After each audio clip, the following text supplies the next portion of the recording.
Limits, episode 107. On this episode, we discuss Lexington and Concord.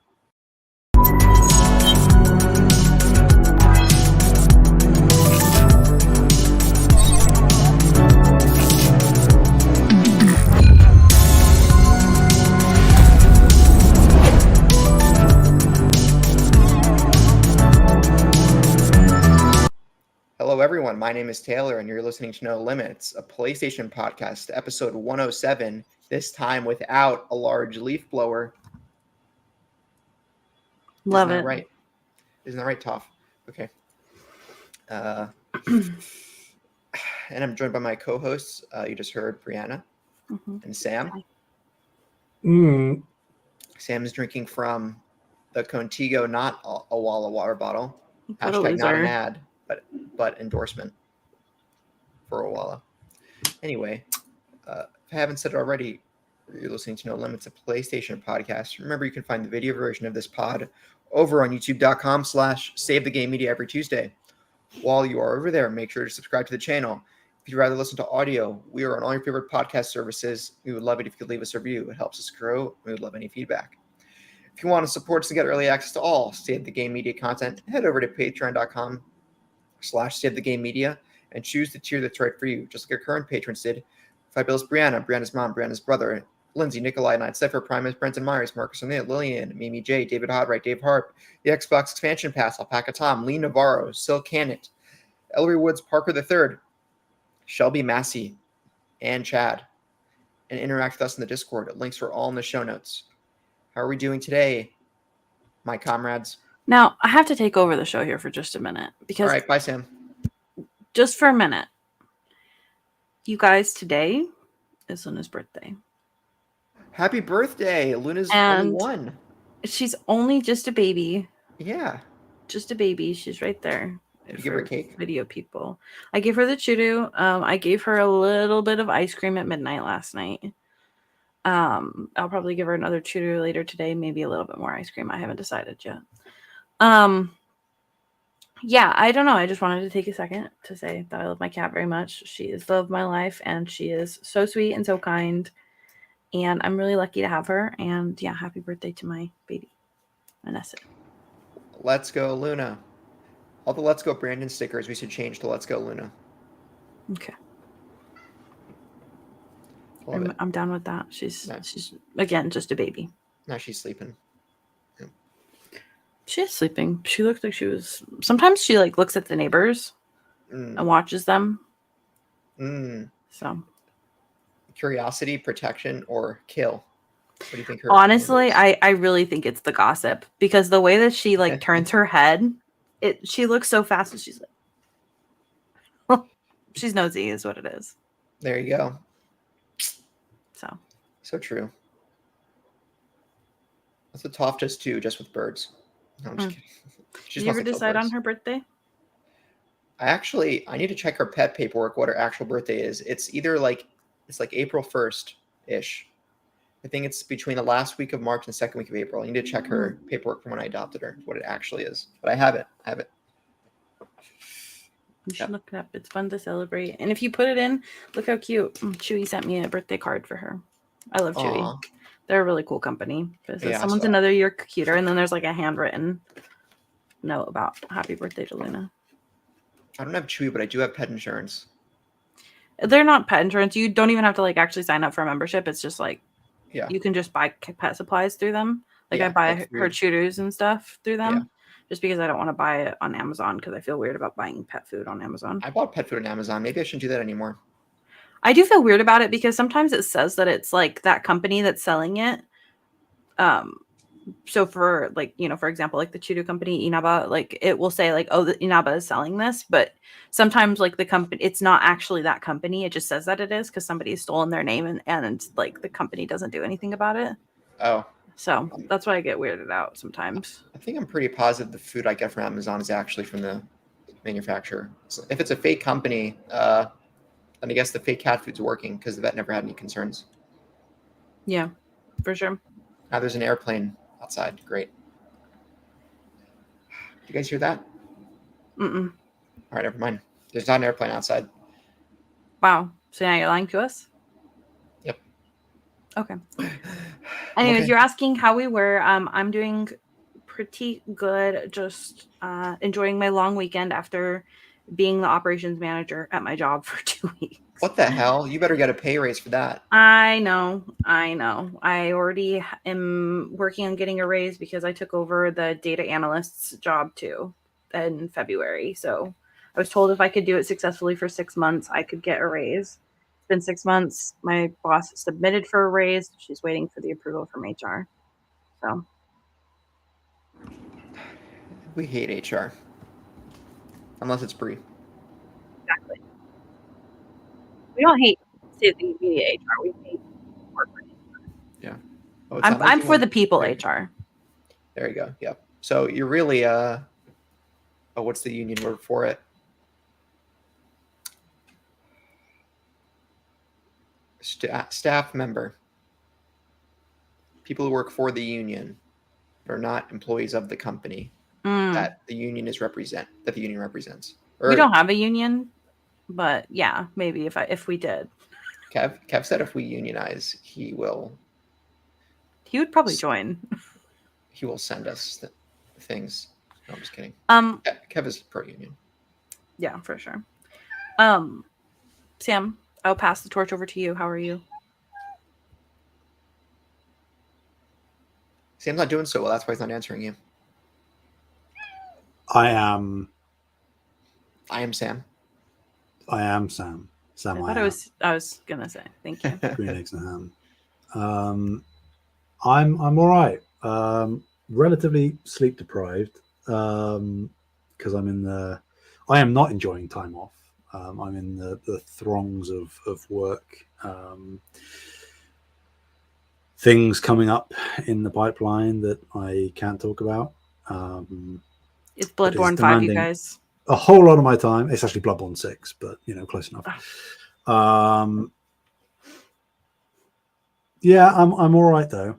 I'm sort of powering on as I usually do. It's going to hit me like a truck shortly. I know it is, which is abnormal for me. I normally can sort of manage for very extended periods of time. You do take a lot of copium pressure, but yeah, it sort of caught up with me very quickly. It's probably because I had not an extended break recently, but like a very slightly longer break from this kind of real, not crunch is a vilified Call it how it word, is, Sam. but, don't let them sugarcoat it for you. But it's self-inflicted crunch. It's not like mandated crunch. So it's better than Nestle crunch because we don't like Nestle company. I mean, I'm partial from time to time, I must admit, but everyone has their vices. Eat the generic, not Nestle version of Nestle crunch. Anyway. Yeah, no, I'm good. Not much else to report in terms of how I'm doing. So, how are you, Taylor? Oh,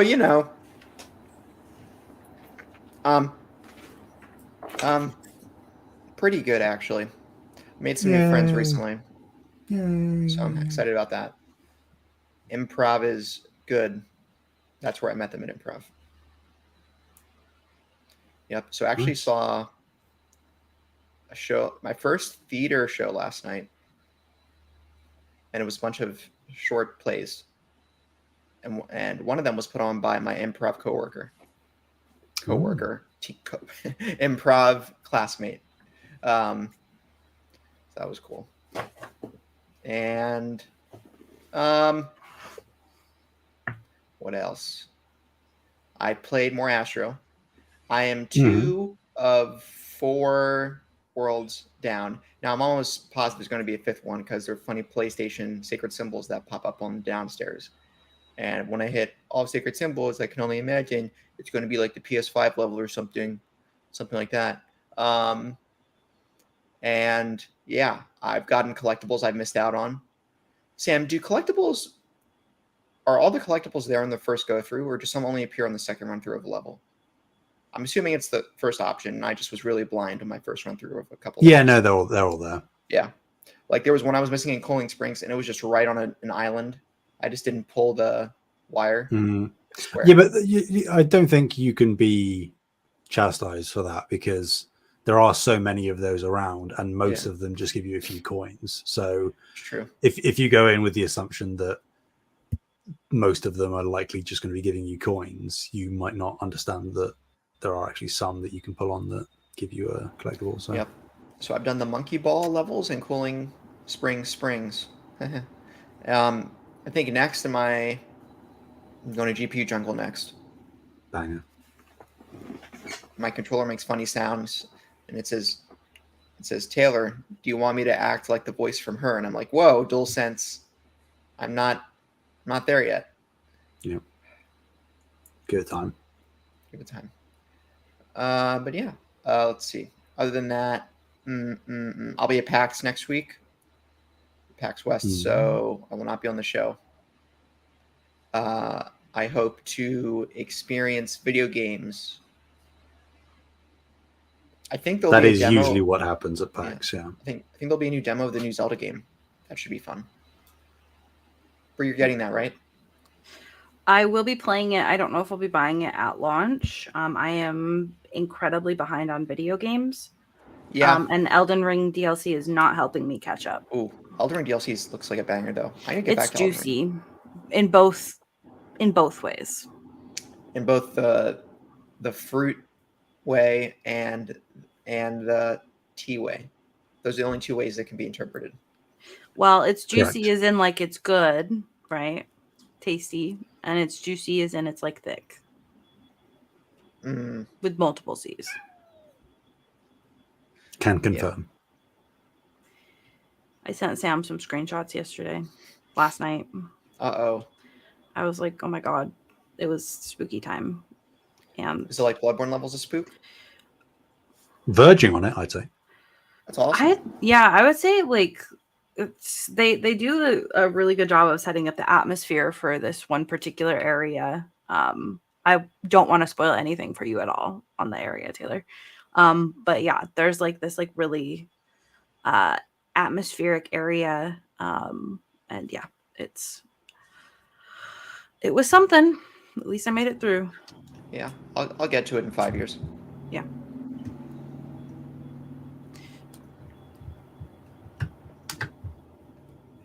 Yeah. That's everyone, huh? We're speeding through. Well, we didn't even talk about what we were playing, but I guess I did. What were you guys playing? You did, yeah. Elden Ring. All right. Okay, so kind of. Okay, Bree. No, I think I'm making some pretty good progress. I have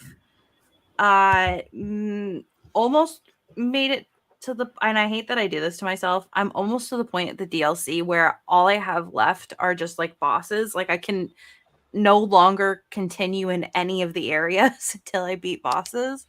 So I've got like the boss of the big. I've actually got two bosses in the Jagged Peaks. I ran past one of them.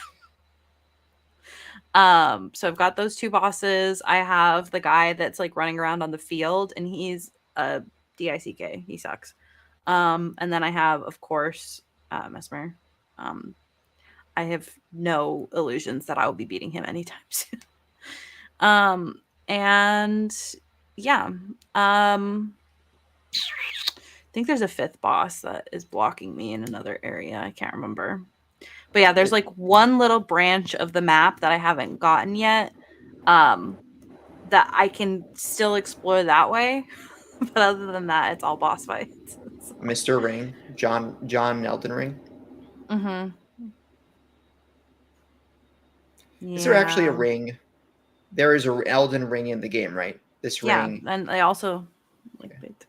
All right. Why don't they make a Lord of the Rings Souls-like?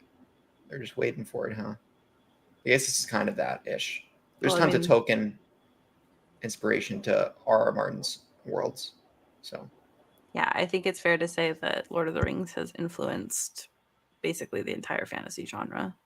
And also sci-fi and stuff like that as well. So, but what influenced Lord of the Rings? I heard it was Beowulf.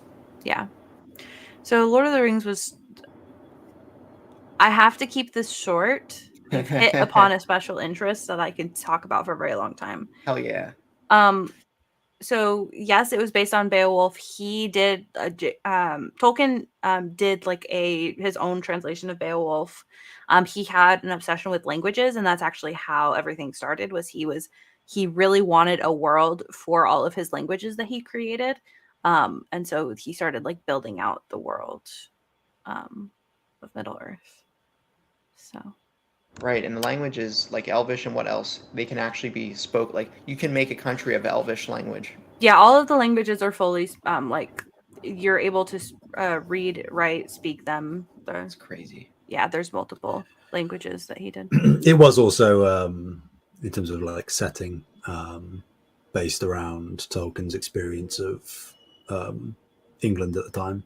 Yeah, and the where war and the Industrial stuff. Revolution was going on, leading into the war, and how the greenery of the countryside that England was prided on at the time was being overtaken by factories pouting out black smoke and stuff like that. Post World War II stuff.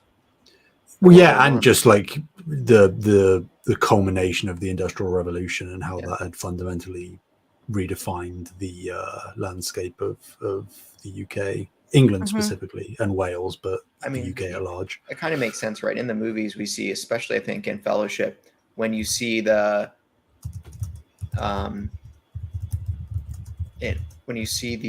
transition to Saruman's base where they're creating orcs, it very much is an industrial mine, like almost metal forging type atmosphere, very industrial. That's how he makes his army, right? And that's conflated with. So it's if anybody wants, just because I think this is super fun. So Tolkien, he did not love technology and like the advances in technology and stuff. So there's like arguments to be made that like he would be upset about the movies and stuff like that. But regardless, he did like recording himself. So there are actually recordings. You can look it up on YouTube of him like reading some of Lord of the Rings. Specifically, my favorite thing that he's read is the Ring verse. Hearing him like read the Ring verse and the way that he reads it and the cadence of his voice is like really, really cool. So if you want to hear Tolkien, you can listen to his voice. Not the whole books, but still. I tried reading Fellowship once and I stopped after 10 pages. I hope to start again one day. You should, because then you get to experience Tom Bombadil. I know what that is. Tom Bombadil is pretty cool. I don't rewatch the movies. Gives me another excuse. Tom Bombadil is not in the movies. Oh, I know, but well, now I know that. Not in the movies. Carl Urban was in Lord of the Rings. Isn't that funny? That is funny. Haha. Yep. All right. Well, Sam. Sam told Bree and I yesterday. He said, "Hey guys, I hate you, and tomorrow the show is going to be all about me. And if you don't let me do that, I am going to dox you." That's right. Okay, Sam. So Sam has his topic for today. Reciting that word for word. I mean, it's a good segue because it feeds into what I've been playing. Just quickly, I did platinum both Deathloop and Mafia 2, which I said I was going to finish off last week, which I did. Took like 2 hours for each game.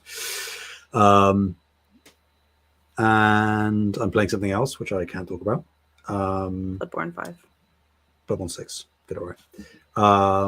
And the other thing I'm playing, not a lot of, considering how busy I am, but whenever I'm getting a little bit of free time, I'm trying to jump into Concord, which I picked up. I got a physical copy, which seems like it may become a relic within the next month or two.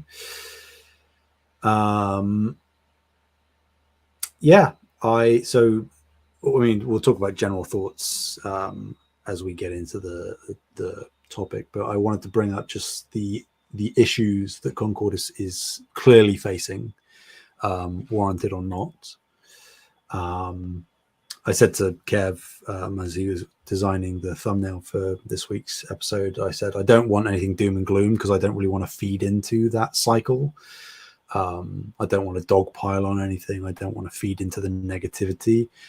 I just sort of want to reflect and look at what might have gone wrong, while still singing praises of what the game does right, and then just look forward and think about what it means for the rest of the live service games that we know about that are coming, and just what it means for the strategy in general. So what I don't want to do is I don't want to ramble, because I'm clearly, as far as I know, the only one that's played for the official release. Yeah, I have it. I purchased and downloaded the game, but I haven't got to it yet. Yeah, I was writing when you guys were playing yesterday.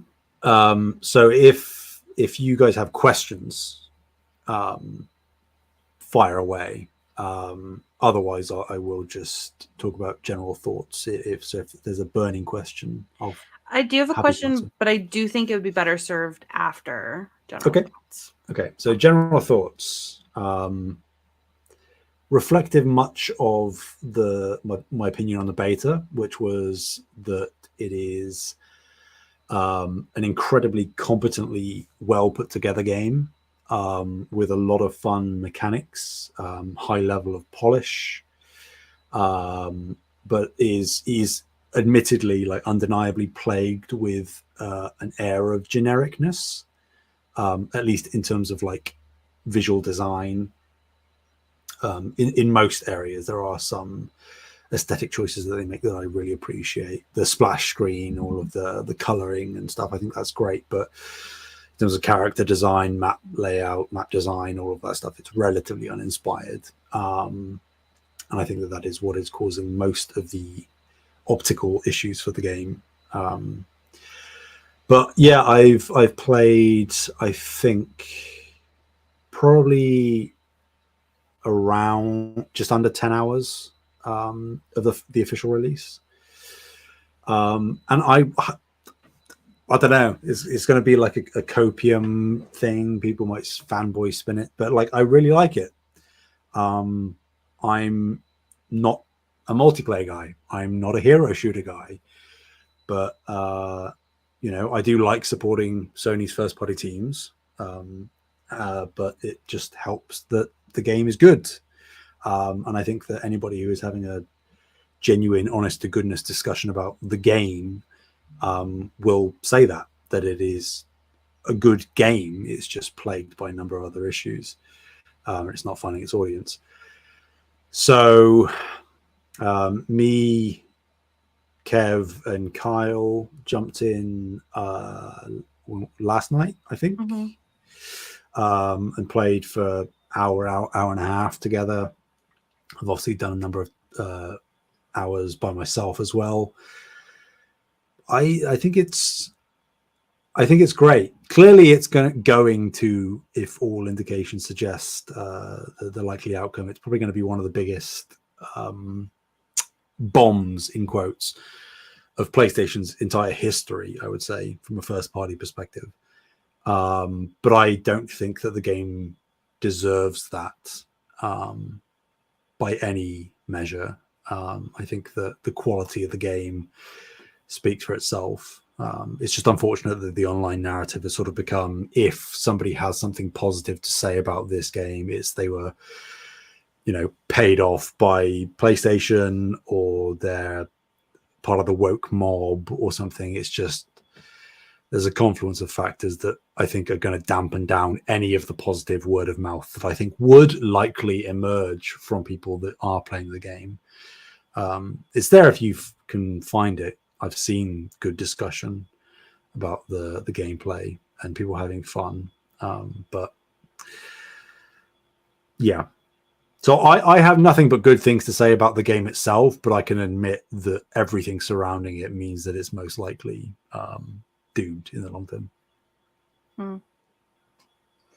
See, that was kind of like my, I guess, question, and I think you kind of like answered it in like reviewing all of that, but like, I guess I'm kind of missing the like what is going on?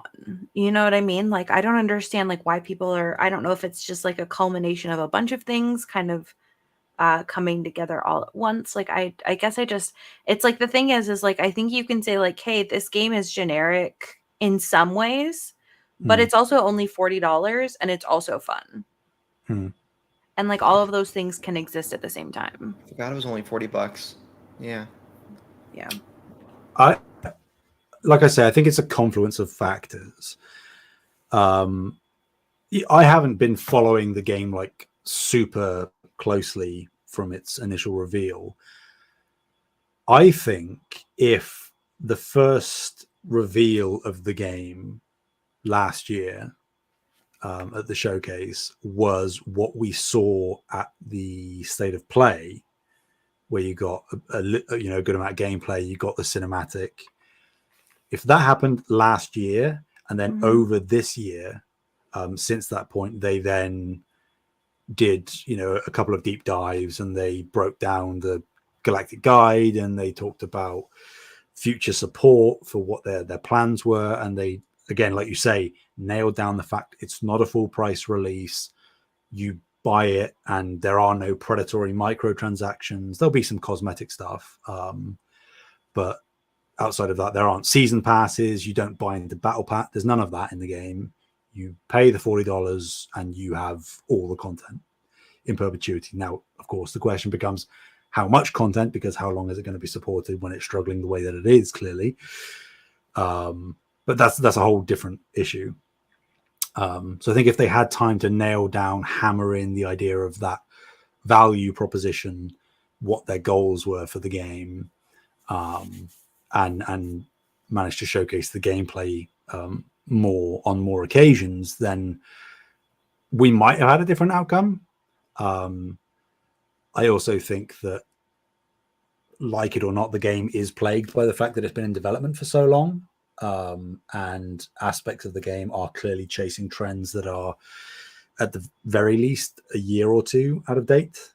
I think that ultimately, in the grand scheme of what it means for the game, the criticisms about like the Guardians of the Galaxy knockoff humor stuff, I get it, but it's irrelevant because it's a first-person 5v5 hero shooter. You aren't getting the quick. If it was like a single-player game with a campaign and it was that comedy the whole way through, okay, I can kind of understand the criticism. But realistically, moment to moment, in the actual gameplay of playing the game, that doesn't factor in at all. The visuals and stuff do. That's fair enough. And then, of course, like I say, the whole anti-DEI stuff, which has unfortunately plagued the game. I don't know that the devs really did themselves any favors, again, in terms of how they presented the game and what they put front and center. But also, I simultaneously don't want to infringe upon developers' wishes in terms of how they want to present their own work. So, yeah, it's a mess. I don't know what the correct way to do this was. I don't know if there is a correct way to have done this. I don't know that what they did was wrong necessarily. It's just clearly...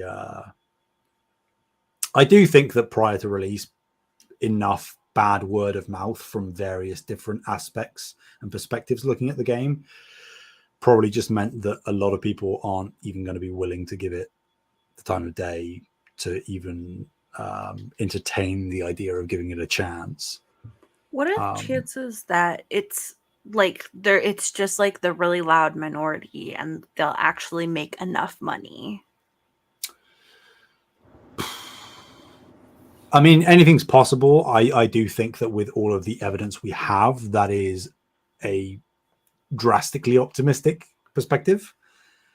One can hope. I would love for that to be the case, that even if it doesn't ultimately find a massive audience, it still doesn't result in a complete catastrophe.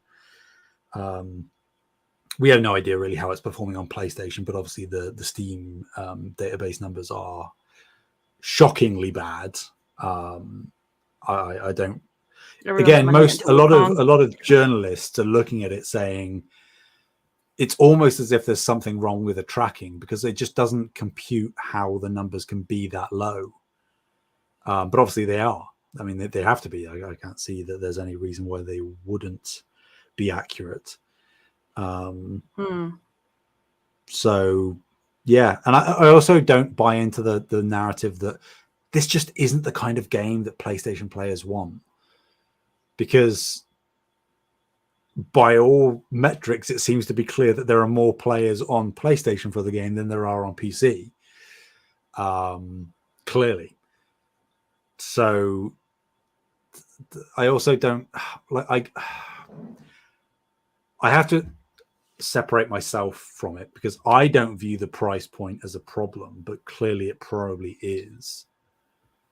In terms of player behavior, but then it makes most players hypocrites because players complain about predatory microtransactions and forever games and live services just consuming more and more of the space. And then a game like this comes along where you pay one price one time and you get all of the content from the game and it fails. Now, of course, the price point, again, isn't the one and only issue. There's a confluence of factors, but that doesn't change the fact that it's a fun, well-made, good game that's just bogged down by a few realistically probably superficial things in the grand scheme that are going to lead it to not succeed in the ways that it should if we want things to change in terms of live service or multiplayer titles in general.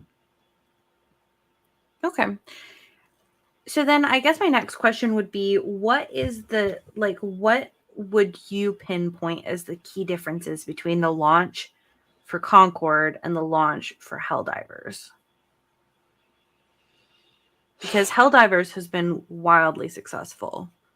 Yeah, I mean, people have obviously on the opposite end. People have pointed out that PlayStation's this year marks PlayStation's first foray into the live service space, and they have seen the polar extremes on both sides with 2 consecutively released products, with Helldivers and Concord.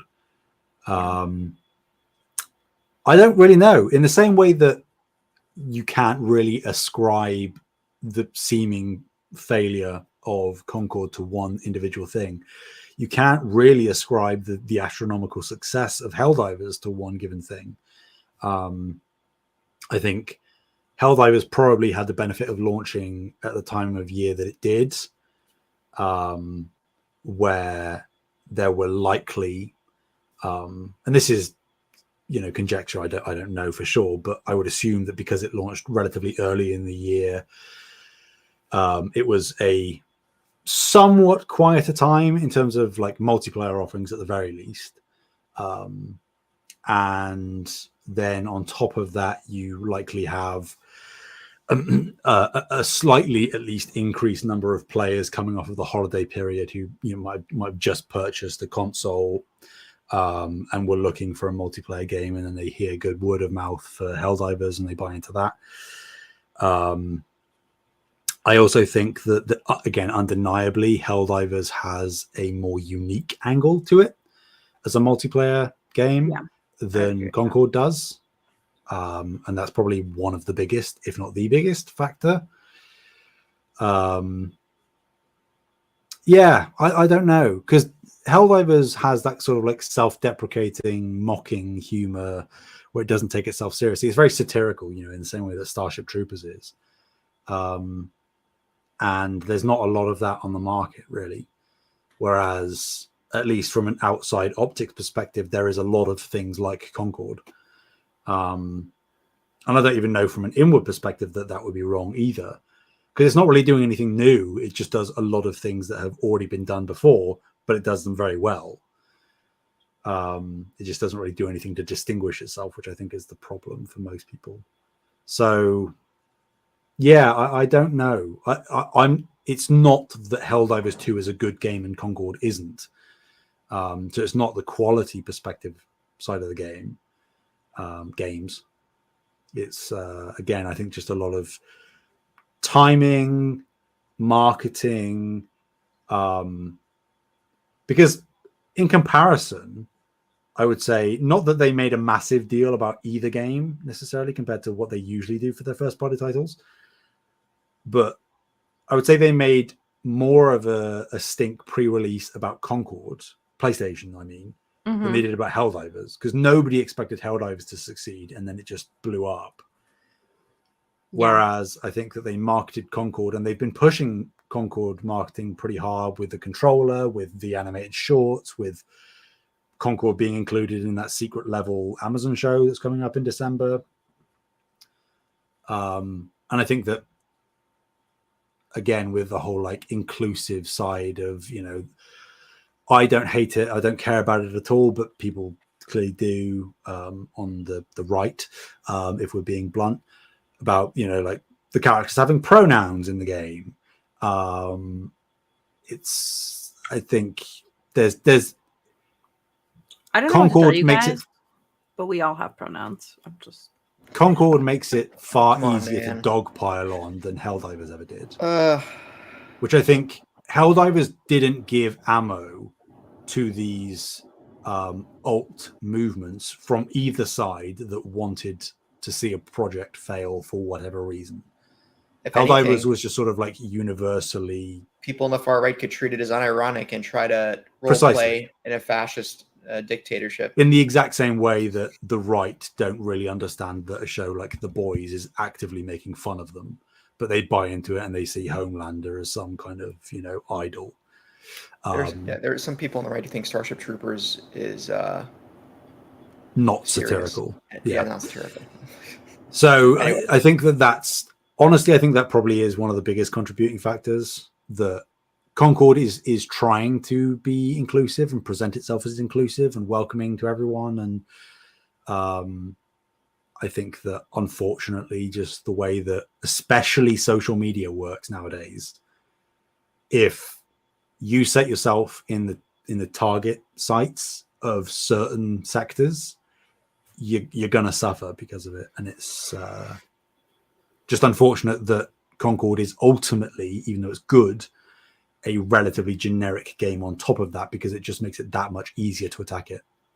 Yeah, I just think it's interesting because, like, I think that Blizzard had the same issue, right? Because they have queer characters as well, but that didn't seem to really slow the game down. So I don't know. I'm not saying you're wrong, to be fair. I'm just saying I'm trying to understand. I don't think there really is anything to understand about people being weird, but it's just, I think that this whole thing with Concord really weirds me out. And I really can't imagine being that dev team right now, because they're probably weirded out as well. Like, we did all of this stuff and like we're still not seeing success, and like their confusion is probably like even beyond my own, you know? Yeah, I mean, like, again, you have to view things wider contextually. I don't also think that, in conjunction with the point I was just making, adding on to the fuel of the fire, I don't think it helps that this game is coming out mere months after the whole Sweet Baby controversy stuff, which was the talk of the town, and everyone's saying that DEI initiatives are ruining games and all of this. You know, and then again, there are certain sectors that are championing games like Stellar Blade or The First Descendant for just having sexy lady make game good, you know. I mean, they're not they don't make games bad, that's for sure. I'm just kidding. But like, do you know what I mean? Like, I think that the game being open and welcoming and inclusive after all of that came into the forefront for whatever reason, I think that is a thorn in the side of the game immediately that would just let out some of its steam, any steam that it had. So, man, well, I mean, the least we can do is enjoy it. I mean, we all have, again, like a lot of Save the Game media has voted with their wallet in terms of like, we've purchased the game, we're playing it. Like, that's all we can really do. Enjoy it while it lasts. Like, I think that just gets into, I mean, and we'll talk about the future live service games and just our like base level, how we think it's going to do. But I do think that the gaming community does need to reckon with it, have a reckoning with itself, and a bit of an intervention in terms of what they expect from multiplayer titles. Because all of this hullabaloo was made about the fact that like Helldivers 2 lost 90% of its player count, right? Whatever way you try to spin it, Helldivers 2 is an unbridled success. It made its budget back probably 10 times over, and that might be a conservative estimate. It's one of PlayStation's fastest selling games of all time, one of its best selling games of all time. And it had the zeitgeist in a way that very few multiplayer games managed to accomplish. Whether that dies off, it doesn't change the fact that it was successful. And everybody that played it had a good time with it. And Concord, I paid, it's technically under 40 because of conversion. I think it was like 35, 36 pounds. I will play the game solidly, not every day, but like every so often, solidly for a few months. And if I bounce off of it, then I bounce off of it. And if you really reckon with yourself, you will realize that if you do that with a game and you enjoy it and you have fun with it for even just a few months, you will have had your $40 worth of time, entertainment with a game. In the same way that people will gladly go and spend $30+ to go and watch a 2.5-hour film that they don't get to interact with in any way, they just sit and watch. To have a game that gives you all of its content for £40, $40, whatever, you can very easily make your money's worth. You need to have a reckoning with the value of products and how you perceive your value gain from said products.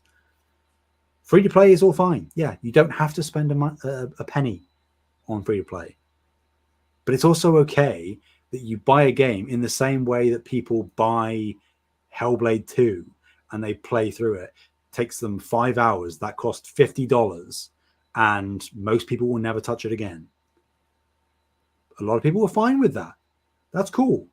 But for some reason, because Concord is a multiplayer game that's positioning itself as a hopeful live service prior to release, it suddenly needs huge player counts and needs to thrive for years to be a success. Or even devoid of the success on the business side, it has to be worth it to you. Because otherwise, you're not getting your values worth if you don't get years and years of additional content as the roadmaps lay out. It's like, I don't get it. I don't buy into it. I think that you need to understand that it's okay if games go away. You shouldn't want every new game you play to consume more and more of your time forever. It should be okay that you play a game, you have fun with it for a few months, a year, and then you drop off and you never play it again. That should be fine. Yeah, I don't think that that's typically how like live service games work, and I think that that's part of the problem, right? Like I've been playing League of Legends for years, like years and years. I don't think I've been playing 10 years just yet, but I think I'm coming up on playing League for almost 10 years now.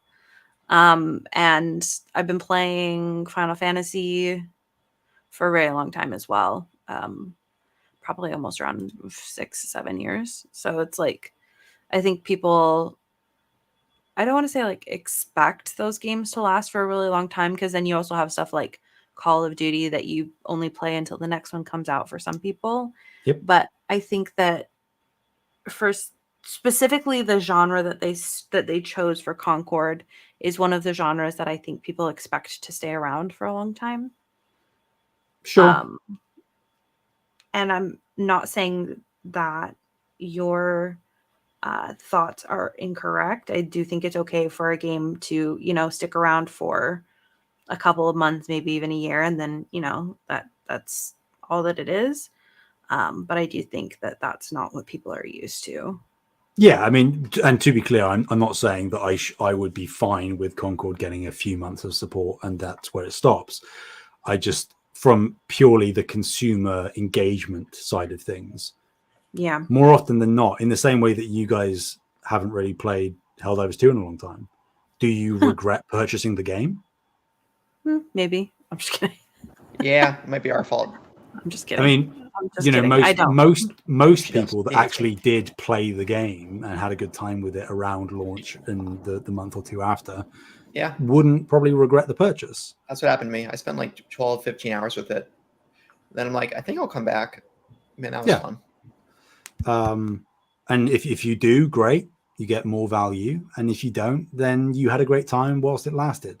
Now, I agree with you, Bree, that Concord certainly, in terms of the genre that it's aiming for, traditionally you get at least a year or two of additional support, based on like the Overwatch model specifically, in terms of new heroes and new maps and stuff, which is said to be coming. Of course, how long that lasts, TBD. None of us know. Yeah, I bet the devs don't even know. Yeah, but like, don't forget, I know the industry and the landscape of the industry has changed, but don't forget, Overwatch was a paid game when it came out. Mm-hmm. You had to buy the original Overwatch. I did buy the original. And Overwatch was a full price game at release. It was $60. So I know that was like 8 years ago. I know that. But we do have to put things into perspective that Concord at its base level is a very high quality, high polished game that doesn't necessarily do anything new or exciting, but it does the same thing Overwatch did, and it does it pretty well. So if you're looking for that, I wouldn't necessarily be off put by all of the doom and gloom around it. If you're willing to pay not full price, pay $40 for a game that you play for a few months and aren't expecting huge things from, because you probably shouldn't at this stage, but still expect a few dozen hours of fun. Mm-hmm. I don't think that the genre matters all that much, personally. Yeah, I think at the end of the day, like, I think that, like, at least for me and Sam, I assume maybe Taylor as well, that we recommend this game. I would. And I think if you're interested, I was gonna say I assume Taylor will recommend it whenever he gets around to it. I don't think I'm gonna play this game. Sorry. Oh, really? I don't know. Not even on like the free weekends and stuff. Maybe if it's added to PS Plus. Oh wait, they have free weekends. We don't know that for sure, but we're guessing that they probably I'll hop will. in there. I'm just not a shooter guy. Well, I said that with Helldivers. Maybe I will, Bree. Okay. Or I'm not a multiplayer shooter guy usually, but then Helldivers is really fun. I'm not either. I'm screaming and crying for the new Monster Hunter. They'll likely put Concord on PS Plus within optimistically 3 to 4 months. That's what I was just. If not sooner, depending on how badly this launch has gone. Obviously, we don't have the PlayStation numbers. If the PlayStation numbers are also relatively bad, I will say I haven't had any issues matchmaking. I found full lobbies every single match I've played. So don't worry about that too much, at least right now. I can't speak for the future. But I would imagine it will be a PS Plus title in the coming months. They could restrict it to premium. I don't know. I don't think that would happen, because you still, if your goal is to put it on PS Plus to gain a bigger player base, then you want it on extra. Mm-hmm. But I think that is inevitable if we're reading the cards as they lie right now. Okay. Does anybody else have anything they want to add about Concord?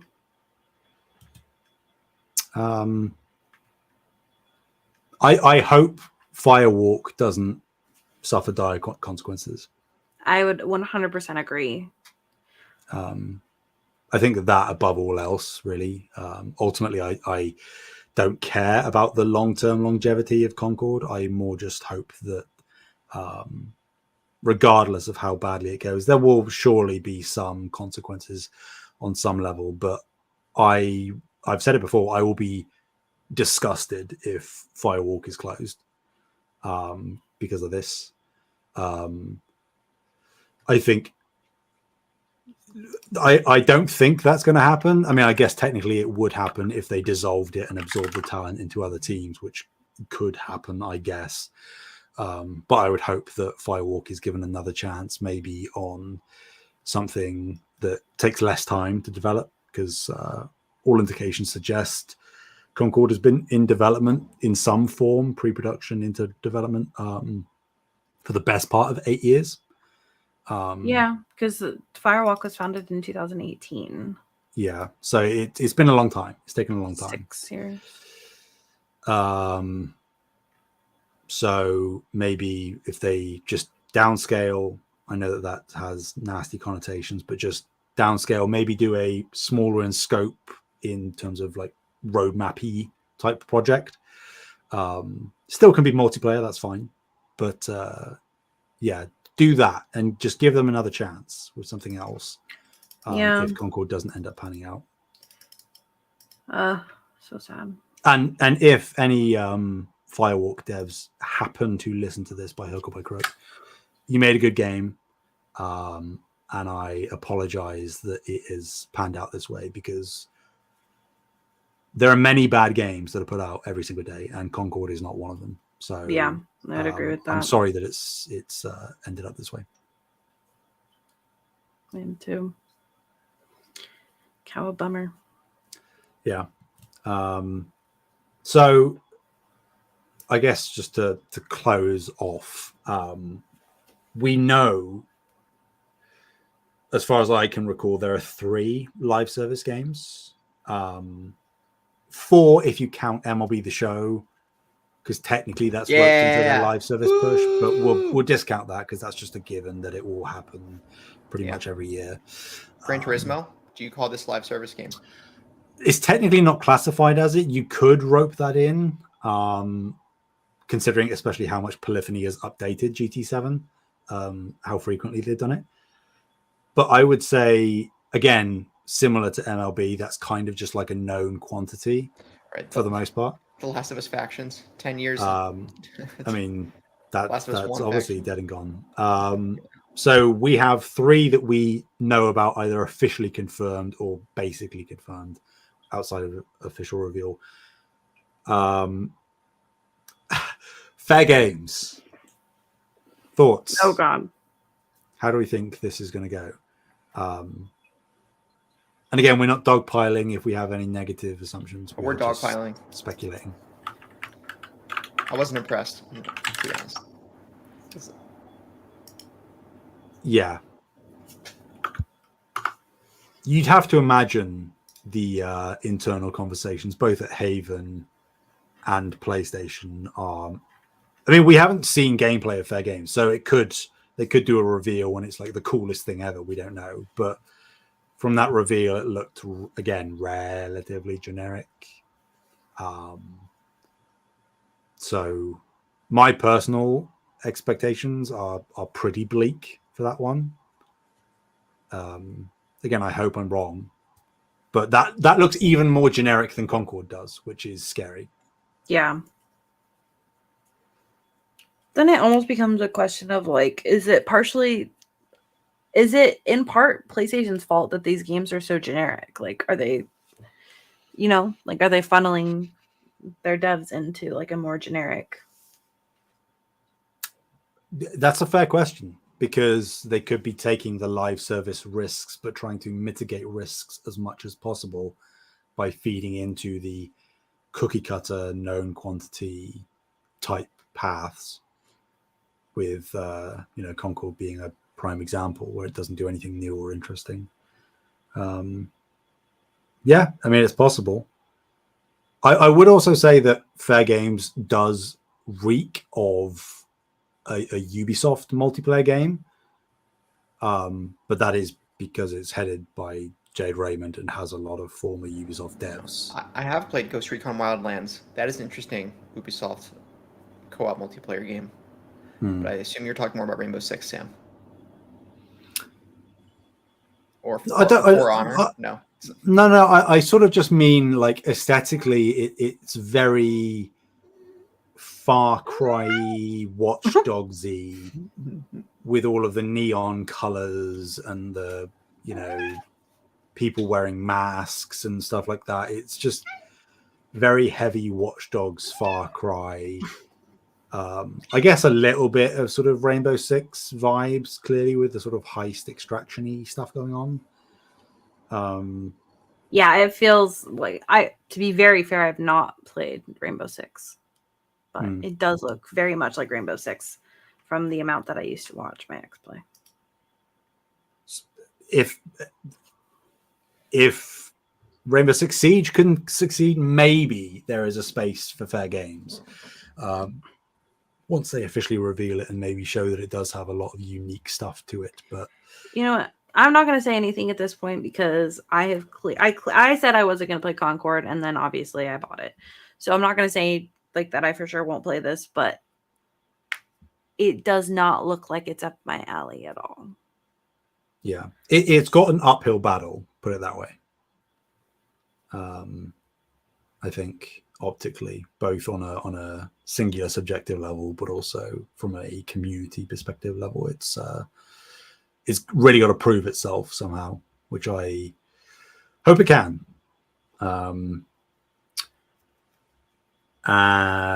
Marathon.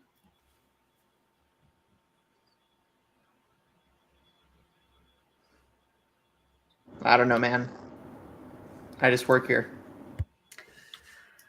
Let me look. I do not have hopes for. Okay, that's not true.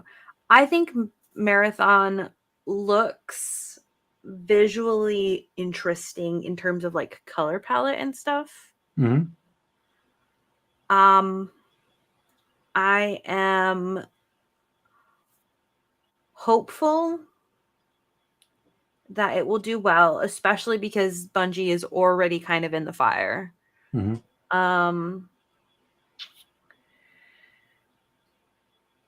I don't actually know. I actually say for this one, this is probably the one that I have the least amount of information. Yeah. Yeah, I think it will swing one of two ways. I think I don't think that Marathon will end up just being like a middling fine thing. It's either going to do excellently or it's going to collapse. I kind of am hoping that they delay the game. Not that we have an exact release date. We have like kind of like an idea of like a window. But I would hope that they just push this, especially with how much is going on internally at Bungie. But I guess we'll see. Yeah, I mean, all the scuttlebutt suggests that the pressure is on for them to deliver it, and the target is next year. So I'm with you that, you know, delay it if you need to and make sure that it's the best game possible. We've seen far too many examples of people doing the opposite of that and it having dire consequences. But I also have to be fair, and I don't know that Sony is in a patient mood with Bungie. So I think there is a reality where they kind of don't force them to put it out, but sort of Bungie feel I guess maybe mandated, but I would argue probably more self-concerned, preservative drive to get that game out ASAP, so that they can actually start making money properly for Sony. And like, to their credit, none of us play it, but you know, they've just shown that they can make very high quality content with the Final Shape.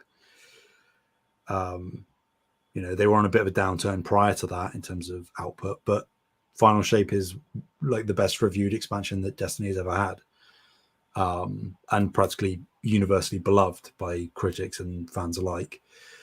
So there's hope. Obviously, that was prior to cuts, so who knows what kind of talent they've lost. Clearly some. How integral that was, I don't know, but you would imagine that to some degree Marathon is kind of make or break for Bungie as they stand right now. That if Marathon does, for whatever reason, fail, then more heads will roll, which of course none of us want. So, and then the only other one I can think of, technically not officially confirmed, but like it's happening, and we, as far as we know, it hasn't been cancelled, is the Horizon multiplayer game.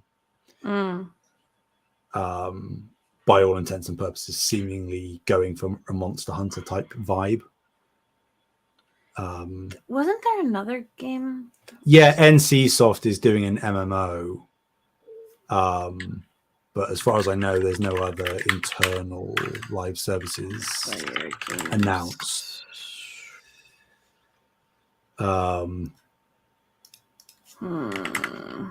I feel relatively optimistic about the Horizon multiplayer thing. I can't say it appeals to me, having seen nothing. Because again, I famously don't like Monster Hunter, or can't get into Monster Hunter, I should say. So I have trepidations, but Horizon, whether people like the franchise or not, sells incredibly well. It's one of the best-selling IPs on PlayStation right now. A lot of the mainstream really like it. So I imagine a multiplayer experience, if it's put well together and is marketed well, could almost automatically do very strong numbers sales-wise. That's what I was thinking of. Okay. I was thinking of the London Studios multiplayer game. Yes, but of course. Rest in peace. Rest in peace. Because I was like, I didn't connect that was like London Studios, I guess. Mm-hmm. So they were working on a multiplayer game that was like a fantasy set in London, yeah. Yeah, I think that game sounded really cool. That was actually the one I was most excited for. The concept art looked cool. So, but yeah, London Studios. I think of the three, Horizon sort of de facto has the best chances of success, purely because the IP will immediately have some consumers buying in regardless. Film Stars 2 has the best. Hey, you never know. Square Enix make strange choices. No, I'm just kidding. I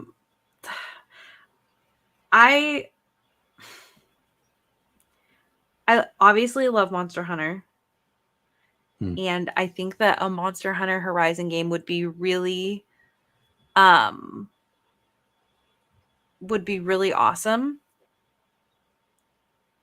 But yeah, I worry about it. I don't know. We'll see. We'll see what happens, because PlayStation is trying to put all of their eggs in the multiplayer basket. Not all of them, literally, but I mean, they are drastically pulling back on that initiative. Yeah, thank goodness. I mean, if only literally anybody could have predicted that it was a bad idea. I mean, like, people have said it, but I also, I also think that it is logical for Sony to at least want to have their place some bets, because if one of them does pay off, they're set. Like they just will have a constant revenue stream coming in if one of the games connects. So it does make sense to make some bets. It's just unfortunate that they decided to make a lot of bets simultaneously. And then when things started to get a little bit shaky, they pulled back, which is why we're in the sort of dearth of first party content currently, where we're waiting to see what a lot of these studios are, because projects were cancelled or shelved, and that delayed things. So the course correction has come, which is, I think, the best case scenario, but there are clearly consequences across the board. So yeah, I'm just glad that, in what, couple of weeks' time, Astrobot hits. I will still be playing Concord as well. And then you've got Silent Hill 2, and you've got Until Space Dawn. Marine 2. And all the third party and other second party stuff. We'll see the PS5 Pro next month. We will also, if I'm correct with what I've heard, have a PlayStation show of some form next month. So we'll be seeing things. Okay. And the narrative might change very quickly. I don't want to see them anymore until they actually have stuff to tell me. I don't want to see them anymore. I mean, they had stuff to tell you. Did they? The last shows they did. Did they? Yeah. They really didn't. I mean, at the last State of Play, they gave you the Concord release date. They showed Silent Hill 2. They showed Until Dawn. They gave you the reveal and release date of Astrobot.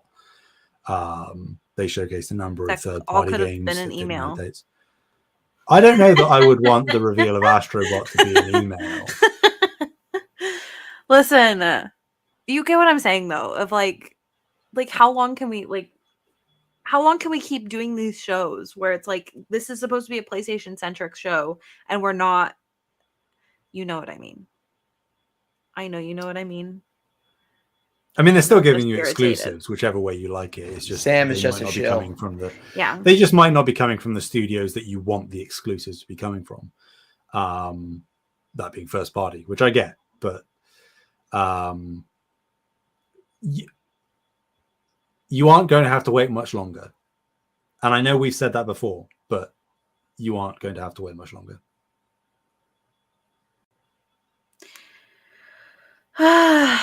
Okay, if you say so, Sam. I do say so. And you can crucify me if I'm wrong. Do you like that? That sounds like a really messy business. Do you like being crucified, Sam? He would. Can either confirm or deny. Okay. I met someone yesterday who said they were into hitting. Good for them. Yeah. Are we just talking about kinks now, or no? Yeah. We can wrap up now. And that is not a kink. That wasn't an innuendo. Wrap up. I don't know. I have kinks too. That's good advice, Sam. You should wrap up. Should we talk about our kinks to top out the show? Yeah, I'm fine with that. No.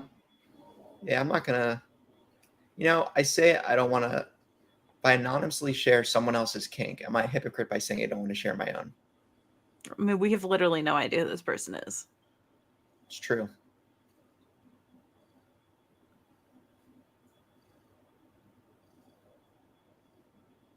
It's true. The craziest one that one of my friends was like, "Oh yeah, I'm into blood play," and I was like, "Whoa." Keep that to yourself, friend. Oh, right. Isn't that a little unsafe? No, not because you can do it safely. Again, not to kink shame. I don't think it's a bad thing that they do that. I just didn't want to hear that about my friend. Well, that's kind of shaming. That I didn't want to hear what my friend was doing in the bedroom? All right. Yeah, fair enough. I just play Connect 4 and then hop around to their side of the board and try to beat myself.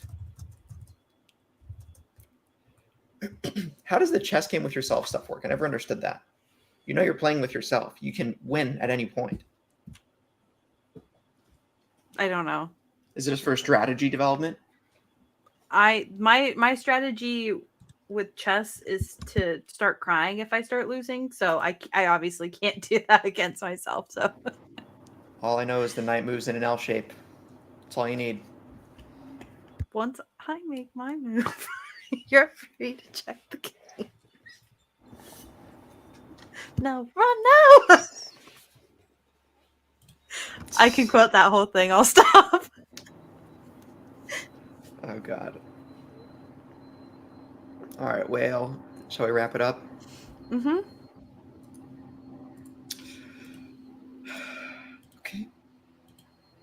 Thank you guys so much for listening to... Let's try that again. When I'm not talking 1,000 miles an hour. Thank you all so much for listening to episode 107, No Limits. Or 107. 107. Is it weird to foreigners when we say O instead of 0 in English? I don't know. You can find us on YouTube at Save the Game Media, and Discord and Patreon links are all in the description.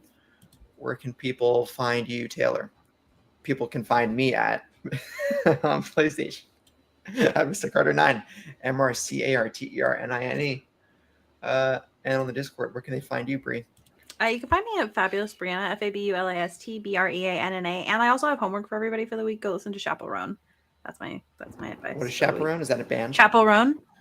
It's a singer. Yes. Chaperone. Chaperone. Chaperone. Yeah. Like a chaperone? No. Like chapel. But chapel. RONE. ROAN. Roan. Okay. Chaperone. Everybody go listen to her. Sam? Don't fall asleep. Where can people find you? Asleep. Anywhere and everywhere. His microphone just went out, I think. Anywhere and everywhere. Sam, your mic's gone. People anywhere and everywhere at Sam Haney, SAMHEANE. No, HEANEY. You gotta get the H in there. Yeah. True. Top, where can people find you? Come on, say it. Say it. There you go. Yeah, get it, Toph. Okay, bye guys. We'll see you in a week. Bye. Toph, get off.